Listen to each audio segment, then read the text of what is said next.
Hi, I'm Kimberly Moan-Hill. I'm the director of Legally Blonde, the musical, Santa Clara University Department of Theater and Dance. This is Madison Sykes, and she plays our Elle Woods in the show. One of the questions I get asked is why we chose this show, and we chose this show because of people like Madison. I was not kidding. It's because we have this incredibly talented group of very strong women in our department, and we wanted to pick a musical that served them, and I don't think we've been disappointed. Every single woman on that stage is just remarkable, and the voices and the dancing and the talent that we have in our department, we needed to find something that would serve them. And then there were dogs. So one of the things that was a challenge for me as a director, I've never actually done a show where we had live animals. I've worked with children before, and I've worked with actors in dialect and in combat and all that other stuff that you see on stage, and special effects and projections and things like that. Never worked with live animals, and so that was another sort of bucket list, checklist. And it was it wasn't new for you? No, I'd actually done it one other time in a different show with dogs, but working with the dogs is super interesting because you never know what you're going to get.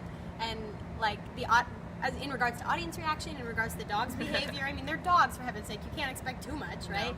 No. They live for food, but yeah, it's just really interesting to see what happens. And it's also interesting because you're responsible for someone other than yourself on stage, right? You know, you can't just do whatever you want because there's a dog in your hand or on a leash. You know, you have to be aware of not only yourself, but what else is going on. Do you ever get nervous? Because sometimes I'll be watching from the back, and I know the audience gets nervous sometimes when they see a dog that like wants to jump out of your hands. Yeah. Or does that ever make you? I mean, a little bit. I've had that thought, like, especially because the dog I work with, Bruiser, is like this big, right? Tiny. So if this dog falls, it's like not good. But I don't even say that. No. Such a wiggly dog He is too. wiggly. He's so wiggly. Yeah, but I know now, like, bonding with the dogs is really important, and so I think just like knowing what they like, you know, petting their neck or their. Bruiser likes to have her butt scratched, which is like super funny. So if I'm like holding her, I just like can, you know, comfort her that way, or hold her close to make her feel a little better. Yeah, and like tuck her. Yeah. And some like of the actors, and so what we learned things like only the actors who interact with the dogs are allowed to play with them backstage, because when you have a dog on set, everyone wants to play with them, everybody wants to meet them, but if they bond with the wrong person, then they go to the wrong person on stage. And so now you're totally hosed. So that was an interesting lesson. So the first rehearsal was simply the actors meeting them, petting them, bonding with them. Lots of treats, the poor dogs. And then showing them just basic staging. We didn't have all of our set pieces ready yet, so they couldn't act on them. Second rehearsal, same thing, but with movement, I think. We actually incorporated them into the scenes, and here's where you're going, here's where you have to enter and exit. And then tech rehearsals, once they got into dress rehearsal, then it was the full band, and they were incorporated with all that noise. The handler, too, is interesting because she has to be the only one that can really touch the dog, too.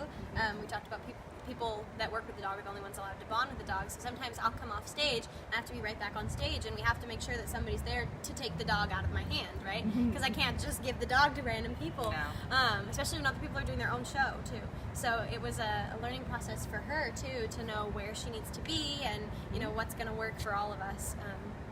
So that was interesting. She had to have like an acting track. She had to figure out like an actor would, where their entrances and exits were. So that was a whole other rehearsal for her as well. I love the unpredictability of them.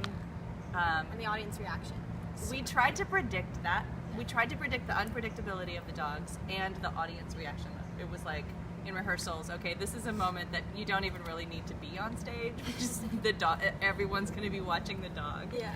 So I think those have come true. Yeah, for sure.